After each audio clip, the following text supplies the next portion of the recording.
Welcome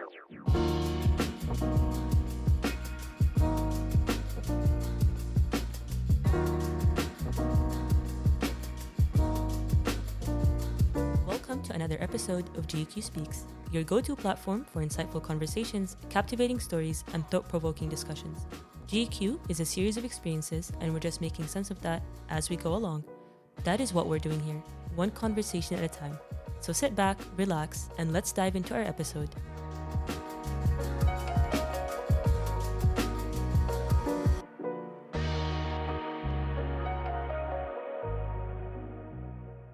الساعة الآن 6:18 تماما بتوقيت دمشق سوريا.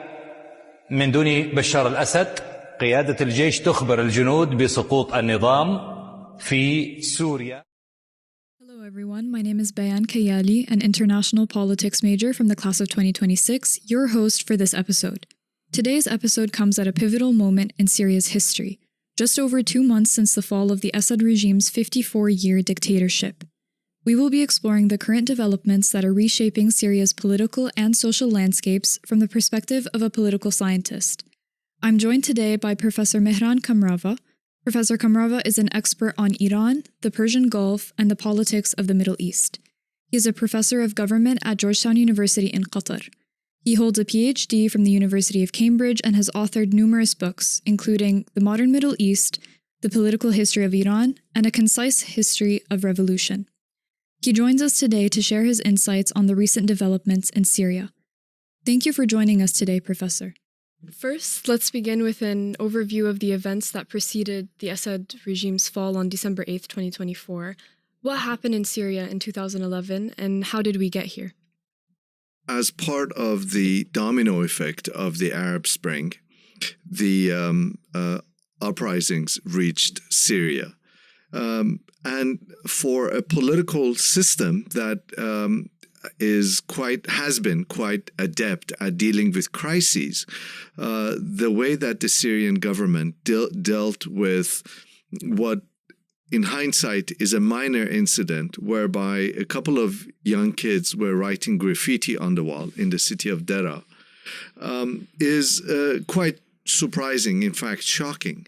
What we had was an overreaction on the part of the Syrian state, whereby instead of saying that the officer who arrested these kids who were writing graffiti on the wall, instead of saying, okay, this was an overreaction, the Syrian state, in typical authoritarian fashion, as is typical of authoritarian states, overreacted, called the protesters lackeys of Israel and the United States. And from there, we had a tinderbox of uprising. But what happened in the process was that the Syrian military did not defect. And one of the things we saw in Tunisia and then in Egypt was that the military was playing a decisive role in whether or not the leadership fell. And so when the military defected or declared its neutrality as it did in Tunisia, the leadership fell and the protesters succeeded. But in Syria, we had a degeneration into civil war, because the military did not defect, but the extent of popular anger was so much that we had a civil war and people rose up. And in the process, we had a war economy.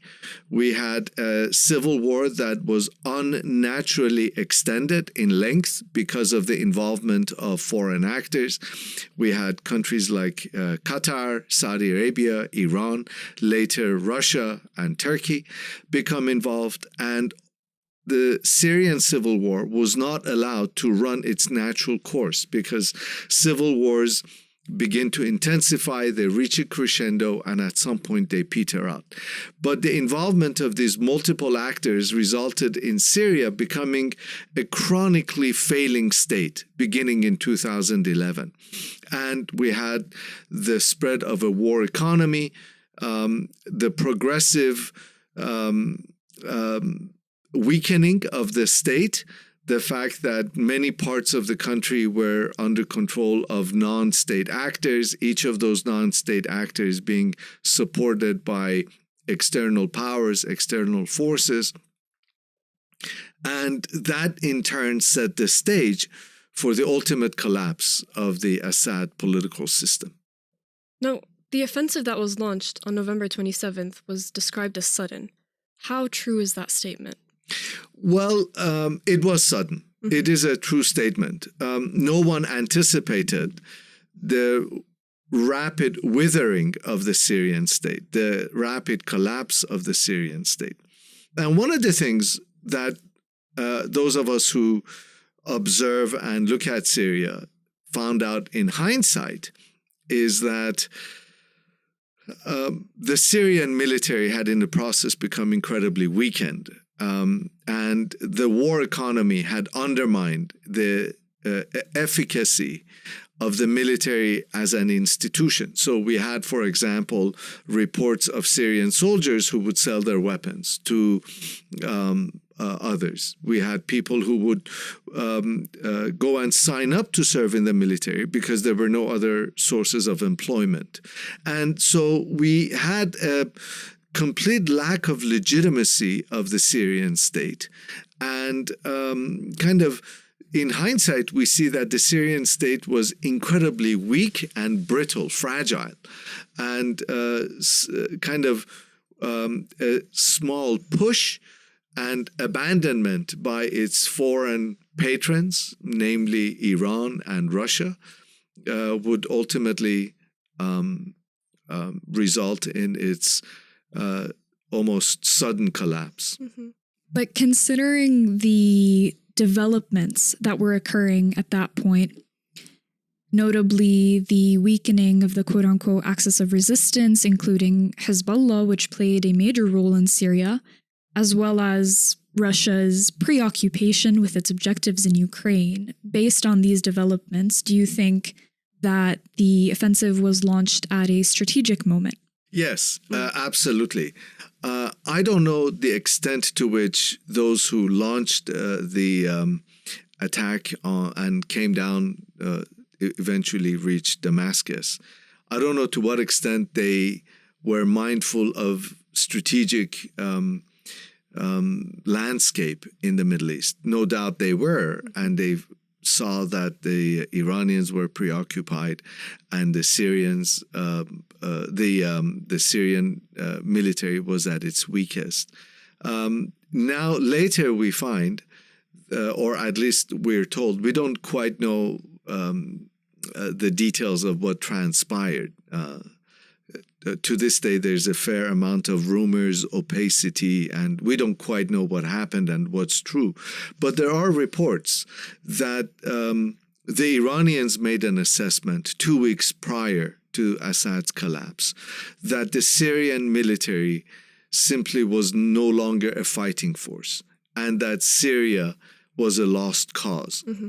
and that there was a high-ranking member of the Iranian political establishment who flew to Syria at a very critical time, about 2-3 days.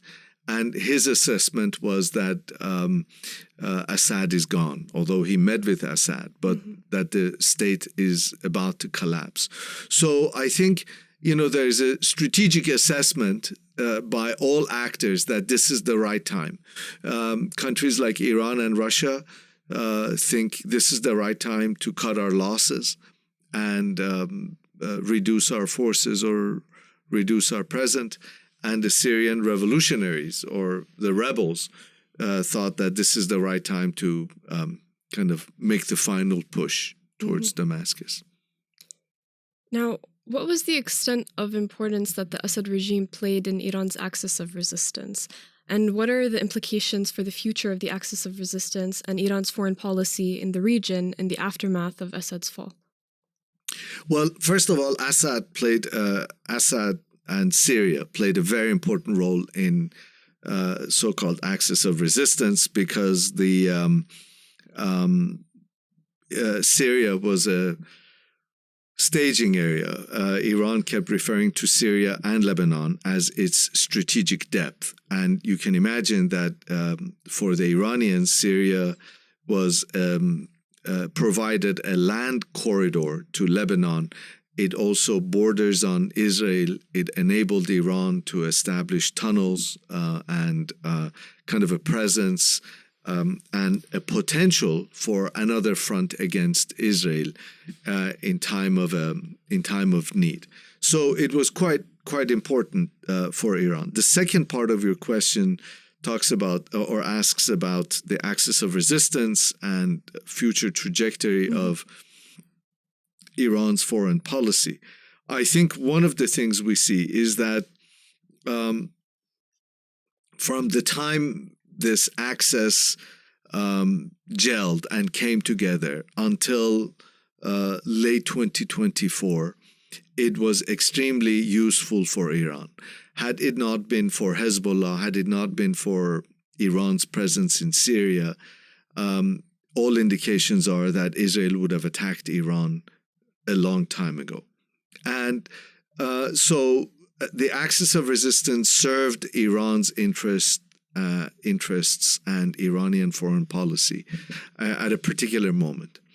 I think once you have the Israeli attack on Lebanon, and once you have the fall of Assad and what Israel has done in Syria ever since, the utility of the axis of resistance is gone. Mm-hmm.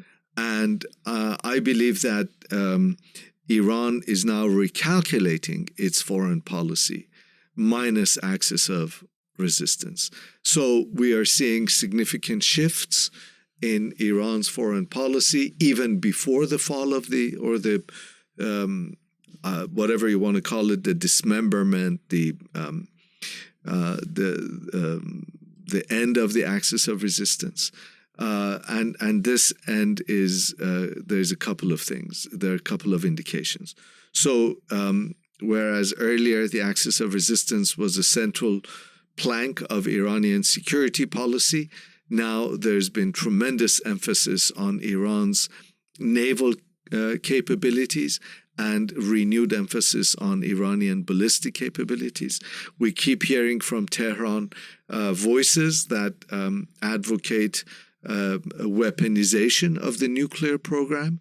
Already, Iran is enriching uranium up to 60%, which is just below the 90% threshold. And for the first time, actually not over the last few months since the election of Donald Trump, because of what I'm about to tell you, but nonetheless, for the first time in history of the Islamic Republic, officials either within the state or closely tied to the state are talking about the possibility of having nuclear weapons. And then at the same time, Iran and the United States are engaged in a very delicate act of mutual flirtation with the Trump administration, in which they're sending very positive signals to one another. So you see a changing strategic environment in which Iran is adapting to the non-existence of axis of resistance. And we see that manifest itself in Iran's foreign policy when it comes to sending signals to the United States and receiving those signals in turn, and when it also comes to Iran's security policy in the Gulf region and elsewhere. Mm-hmm. You mentioned Israel's change in posture towards Syria after the fall of the Assad regime. Now, a lot of people have propagated this narrative that Assad was somehow an ally to the Palestinians. How would you read Israel's change in posture? Because right after the fall of the Assad regime, there were airstrikes that were conducted that essentially wiped out military infrastructure in Syria. To me, I read that as sheer panic on the side of the Israelis. Now there's this new government that's in place, and they're not sure how it's going to conduct itself and whether it's going to pose a security threat to Israel, knowing very well that the Assad regime was in possession of these weapons and had this military infrastructure, and yet the Israelis never felt the need to launch such airstrikes, although they have violated Syrian sovereignty before. So it wasn't a matter of fear of violating sovereignty. It seemed that they were somehow reassured that these weapons weren't at the hands of Assad. The Israelis are fully aware that the Palestinians do not have a friend. Mm-hmm.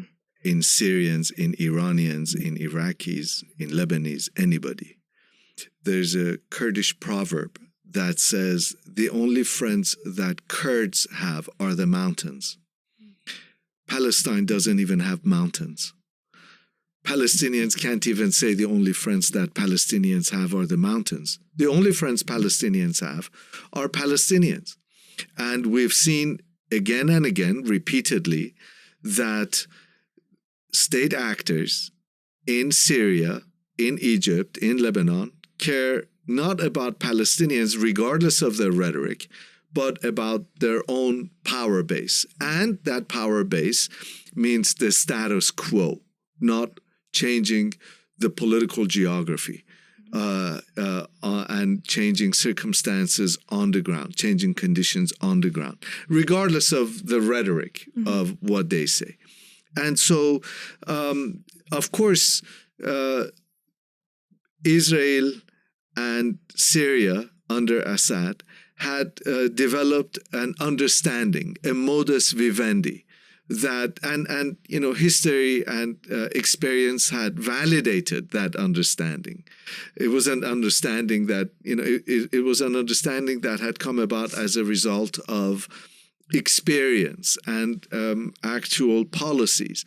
And that understanding was that regardless of what Syria says and regardless of what Iran says, they're interested in their own interests, in their own national interests.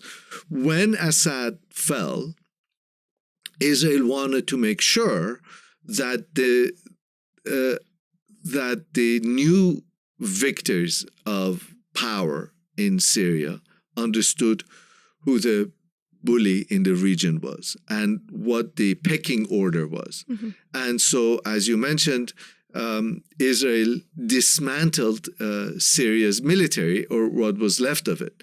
In fact, up until about 3-4 weeks ago, Israel had taken from Syria 3,000 military equipments, 3,000 tanks, armored personnel carrier, things of that nature. 3,000. It kind of stole it, took it wholesale.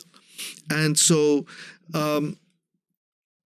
I think it's fair to say that Israel has made no secret about its expansionist ambitions. All you need to do is to listen to what Netanyahu says, what the actual policies are. And a Syria that is in turmoil, a Syria which is kind of, the state has collapsed and a new state has yet to emerge in its place, is a ripe territory for expansion, for exploitation, for pilfering, for theft, for all of that. Is it fair to expect a firmer stance from the transitional government in Syria against Israel, or to condemn what's been occurring?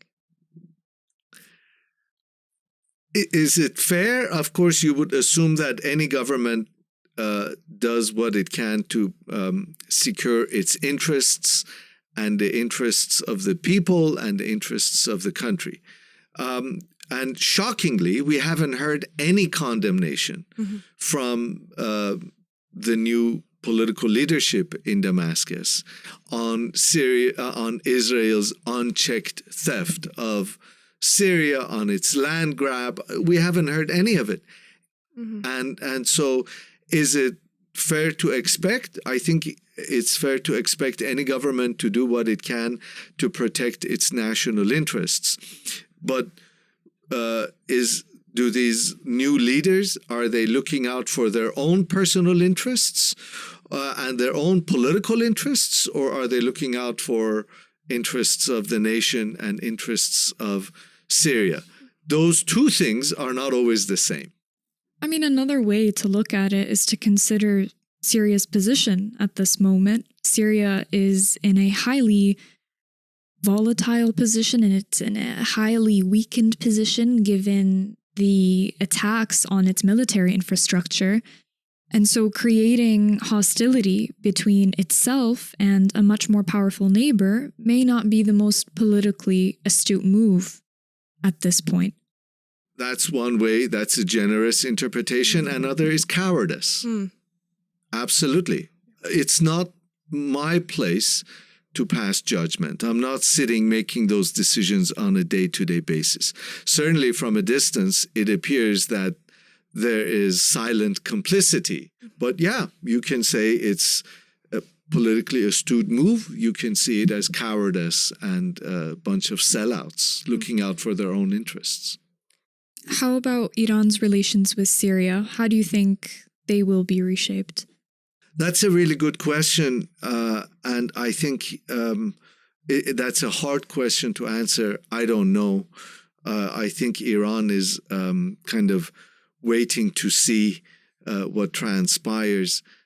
I think, there has been a rush by countries like Germany and European Union and others to recognize the new Syrian leadership. The Persian Gulf states here have been quite eager to get in the game. The new leadership is meeting in Riyadh with Mohammed bin Salman. The Emir of Qatar has gone, first head of state. We've had a whole host of foreign ministers go. So I think Iran is waiting to see how developments on the ground turn out. I think we have the same thing with the Turks that are waiting to see. And if you look at, you ask a very specific question about Iran's foreign policy. What we have seen is a modus vivendi kind of a agreement to disagree and willingness to work with between Iran and the Taliban in Afghanistan. And the Taliban have been the arch enemies of Iran, but they're neighbors, and there are facts on the ground that cannot be changed. The Iranian foreign minister was just in Kabul, met, there have been high-ranking delegations from Afghanistan. And I think the best scenario that we can anticipate, the best case scenario, would be a similar kind of a relationship between Iran and Syria, whereby both sides recognize the other one, they dance around each other. Iran hasn't formally recognized the Taliban yet, but nonetheless there are delegations that go back and forth, and they have to cooperate over water issues, over refugees. And so I think what we might see over the coming months is kind of a similar scenario in which Iran and Syria develop an understanding that they exist, neither side is going to go away, and they have to deal with each other, like it or not. Speaking of the Taliban, this question concerns the future of the interactions between Syrian state and society during this transitional period. Is HTS the new Taliban and Syria the new Afghanistan? That remains to be seen. Certainly in places like Damascus, we have, the HTS has said all the right things and seems to be doing all the right stuff. The extent to which this can spread throughout the rest of Syrian territory is yet to be seen, because although all eyes are on Damascus, in the rest of Syria, there are crimes happening on the ground. The videos of those crimes, mass shootings, harassment of the civilian population is quite readily available. And so I think anytime you have a situation of the collapse of the state and the emergence of a new order, there's a period of chaos and lawlessness. And first, that chaos and lawlessness is stopped or mitigated in the capital city, where state authority is the strongest. And then you hope and anticipate that it would reach the rest of the country. And How that would happen, when that would happen, how that would look like, is yet to be seen. Certainly, HTS does not have a history that has been a positive one. Its crimes against individuals, its crimes against humanity have been well documented by itself in order to entice terror among its enemies and compliance among the population. One would hope that once they're in power, they would stop those atrocities. Mm-hmm. A few weeks ago, after a meeting of rebel faction leaders, the appointment of Ahmed al-Shara as transitional president was announced.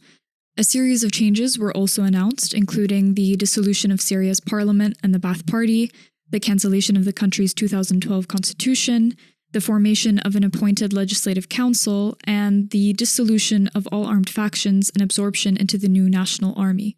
What do you make of these developments?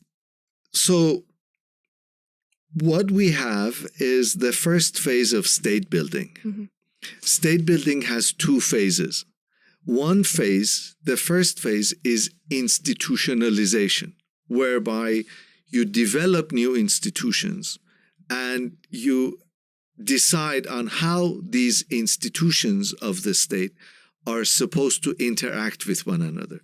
So you have the presidency, the parliament, for example, the armed forces, the police force, the bureaucracy, and you figure out how they interact with one another. And the way you figure that out is you articulate the relationship between these new institutions in a new constitution, in a new arrangement, whereby you say, okay, these are the institutions, this is how they operate, this is what their nature is, this is how they get filled or whatever, and this is the way they interact with one another.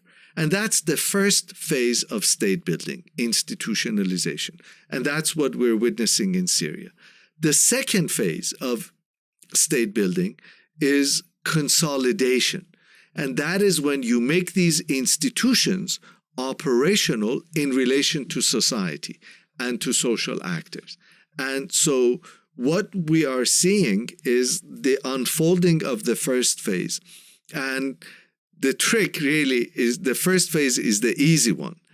The difficult part is the second phase, because that's when state has to penetrate society. It has to make itself operational in relation to society. It doesn't matter if there's a military. It doesn't matter if there's a legislative council. It doesn't matter if there's a president, if they have no power in relation to individuals, in relation to social actors.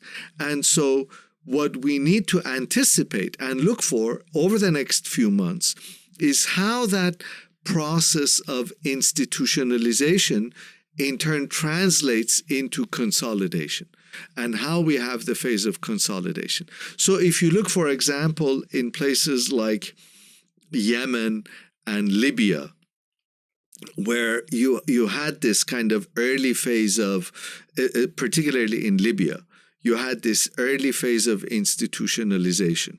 Even in a place like Tunisia, where you develop a constitution, you write a constitution, then in Tunisia, somebody came and hijacked it. Some guy came and hijacked it. Mm-hmm. And, it's gone south ever since. In Libya, consolidation never happened because you had this regionalism within Libya in which you had two regional authorities emerge and want to claim the state. So, and in Yemen, the same thing happened, where you had consolidation under the auspices of one of the rebel groups, the Ansarullah, or commonly known as the Houthis. So I think certainly what we're seeing is institutionalization, and we need to see where that process goes from here. It's great that you mentioned Libya. There was a lot of anticipation that what would unfold in Syria after the fall of Assad would be similar to what unfolded in Libya after the fall of Gaddafi, given that there would be a power vacuum that armed factions would compete for power. And so a step like the dissolution of all armed factions and absorption into the new national army, if implemented properly, could potentially minimize the threat of such a scenario from unfolding. I'm not sure. You have the army as one of the institutions. Right.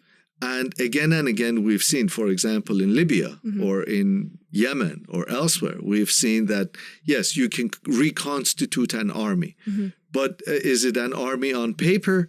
Is it a national army? Right. And so, one, you mentioned de-Baathification. In Iraq, the process of de-Baathification hollowed the state without, and it took decades to reconfigure the state, the institutions of the state. So I think, as political scientists, our jobs are to be kind of look out for signposts, look out for warning signs, look out for indications of where we're going. We're not in the business of predicting, is it a positive sign, is it not a positive sign?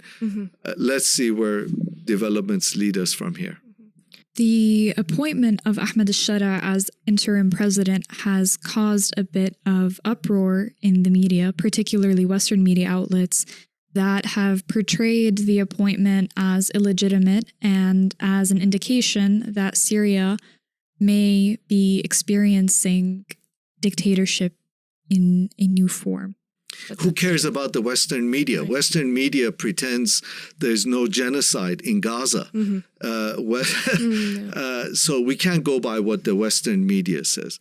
I think what we do need to look for, regardless of what Western media or anybody says, is when we say the appointment, are we looking at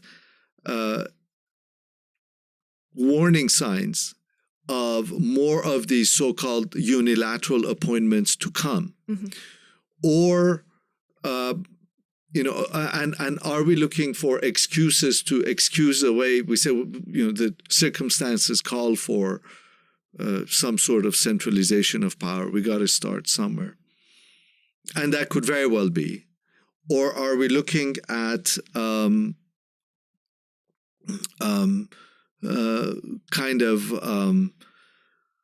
patterns that might emerge? I think, every time you have a new state, every step needs to be scrutinized.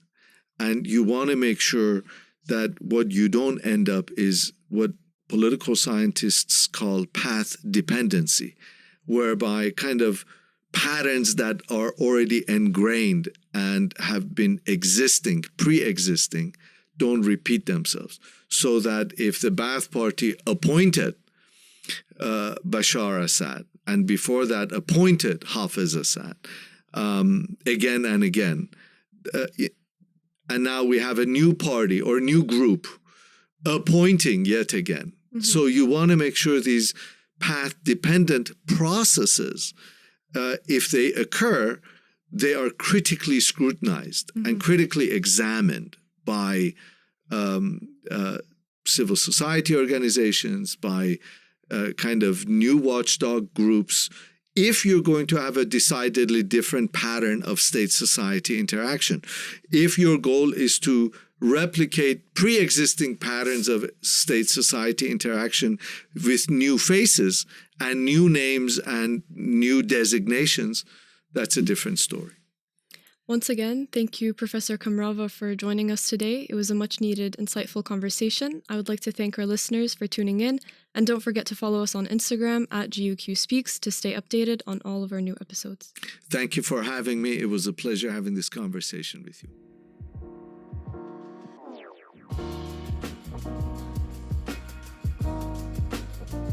Thank you for tuning in to this episode of GUQ Speaks. We hope you've gained valuable insights and inspirations from our conversation today. If you enjoyed this episode, please don't forget to follow us on our Instagram page at GQ_speaks, and be sure to leave a review on Spotify to show your support.